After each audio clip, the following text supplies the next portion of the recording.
Welcome to You, Me, and T, part 2 of explaining my album. I'm trying to work on myself. Welcome back.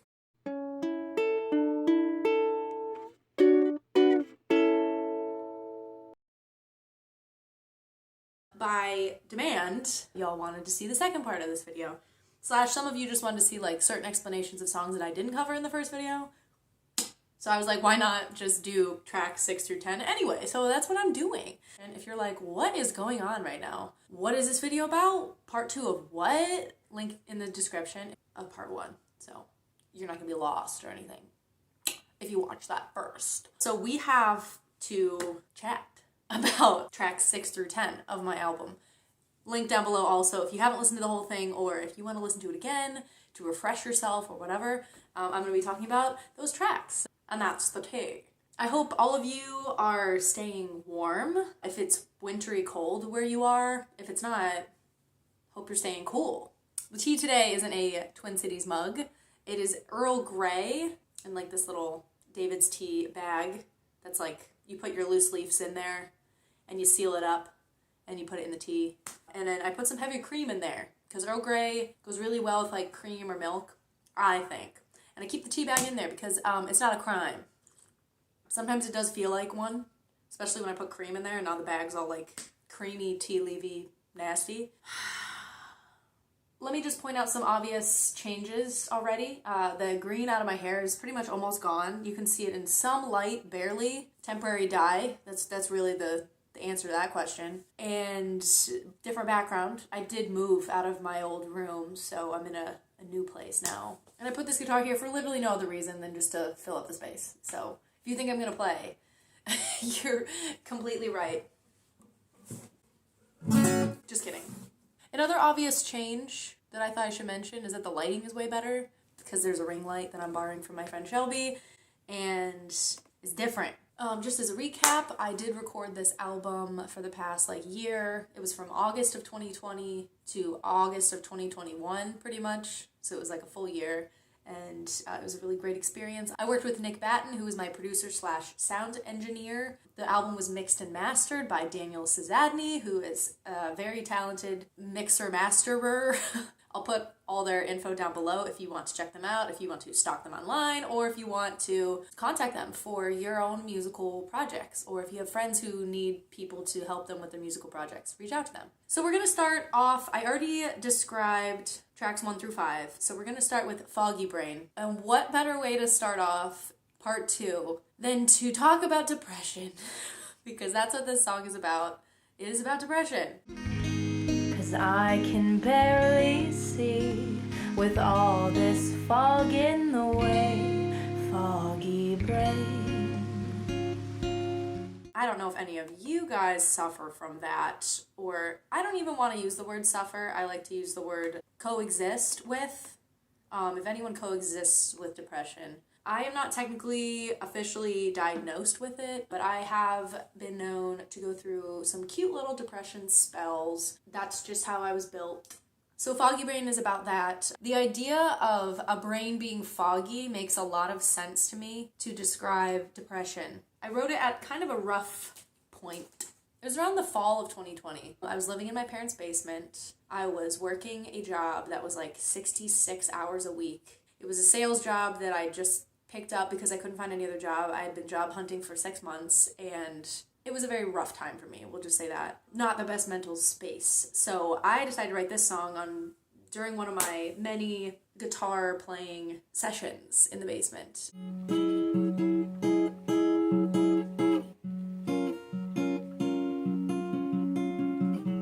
It was kind of hard for me to be vulnerable in the studio and talk about it. Nick was really chill though, and he really took on the song really well. I told him it was about depression. He was like, yeah, I feel it, man. And I was like, cool, let's start the song. And he was like, absolutely. So we set up some mood lighting in the studio, put on some candles with some cool colors.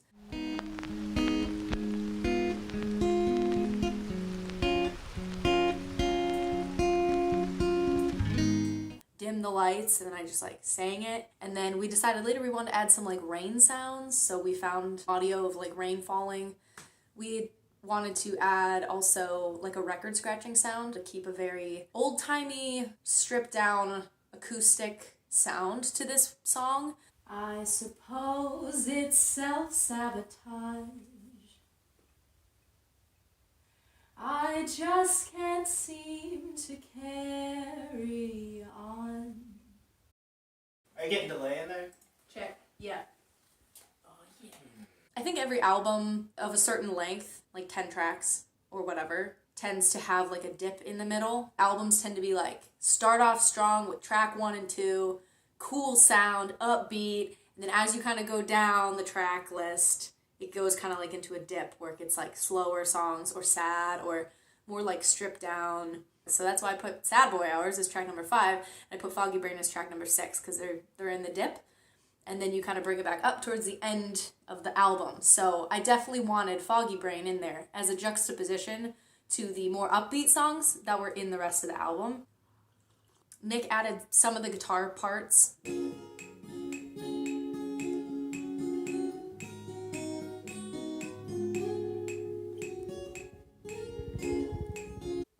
So E minor A, E minor A. Okay. Fogging away, foggy brain. The truth is, I'm in pain. But the original, like, guitar lick is what I played on the track.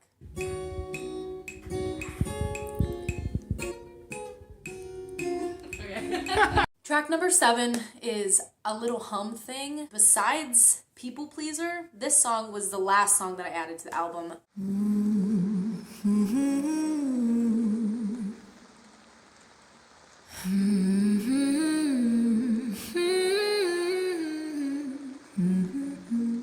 I was really wanting to make this album 9 tracks. I really like odd numbers. My first EP was 5 tracks, and I was like, this full-length album has to be 9. And while we were making the set list, Nick and I realized that we were like writing it out on a whiteboard, and we were like, man, it's really missing something though. We were listening to each song, trying to put them in an order, and I'm like, I feel like I need a song in between Foggy Brain and Fingertips.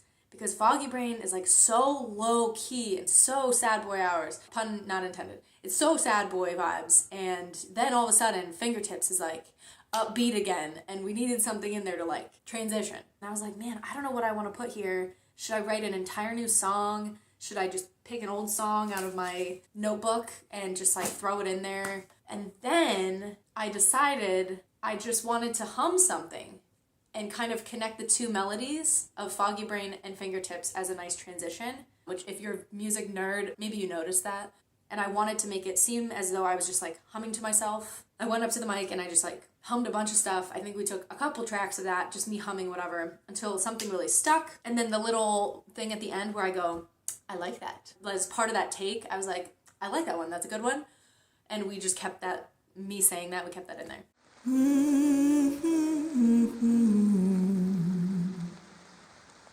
I like that. Track number 8, Fingertips. You see, I bite my nails down way too far, and it hurts my fingertips.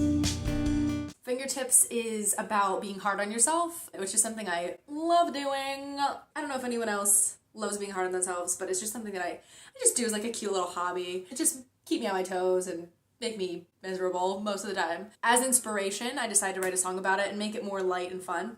My posture is so awful, and I tell myself I suck at everything. I also bite my nails. This is a habit that I've had since I could remember. If you get it, you get it. If you don't, you don't. If you bite your nail down too far and you try to touch something, it hurts so bad because you're pushing down on this like nail that isn't protecting your skin from your skin. So I was like, that's kind of funny. I'm gonna put that in the song. This is a song that I had on my YouTube channel. I'll put the link down below if you haven't seen it, or if you have, you would have recognized it listening to the album. As a solution, I bite my nails down farther, and it hurts my fingertips. And we're gonna go to track number 9 now. It's called I'm Trying to Work on Myself, which is what the title of the album is inspired by. I'm trying to figure it out. I'm trying to figure it out. I'm working on myself. It looks like I wrote this song January 29th of 2021. Right. Yeah, I was going through some stuff, for sure. I was going through a period where I was realizing how selfish I'd been just with certain areas, and in my relationship, I tend to have some selfish tendencies, and I'm trying to work on it. Hence the first line, I'm a little bit selfish, I'm trying to work on that. It's not a song on the album that I would listen to in my spare time, but this tends to be a song that people have really enjoyed, or they've told me since I've released the album. I think it's up to like 3,000 something streams on Spotify. Not sure about Apple Music. I enjoyed the process of recording this song a lot in the studio because it was a challenge for me vocally.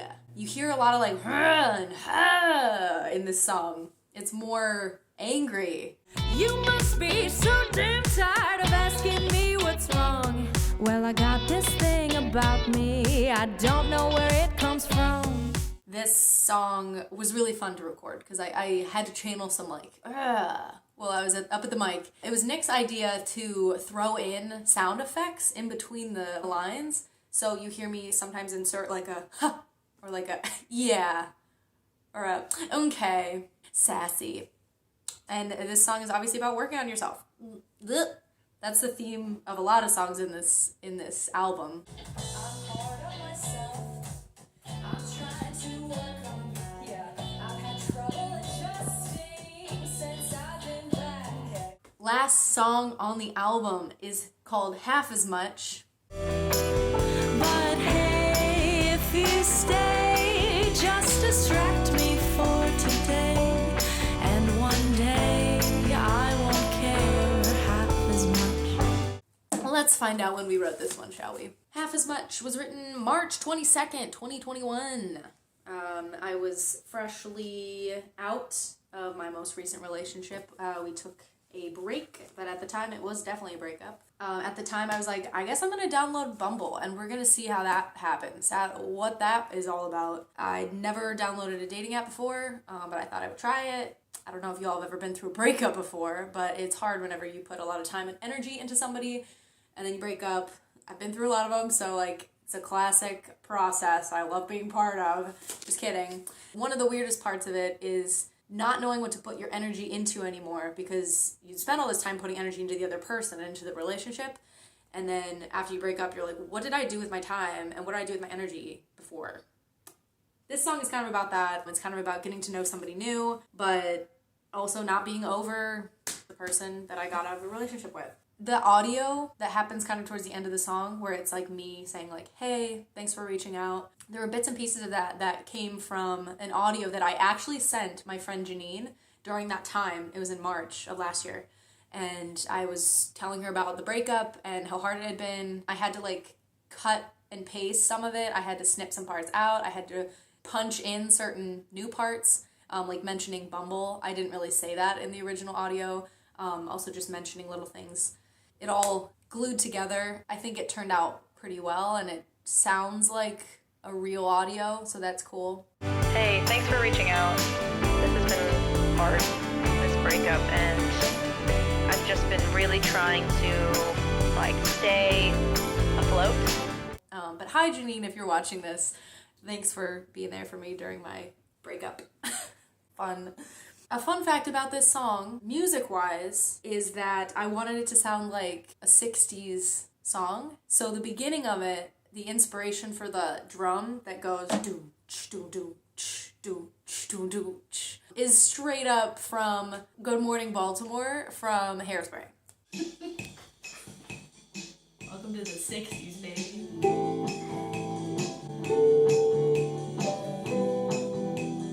This is me being a little ornery, but I did want to end this album on kind of an unresolved note because I love doing that. It's kind of a theme of the songs that I like to write. I wanted to end this album with the line, so this is my life, dating, wasting time, hoping all this surface stuff will add up to enough, so I'll be fine and I won't care half as much.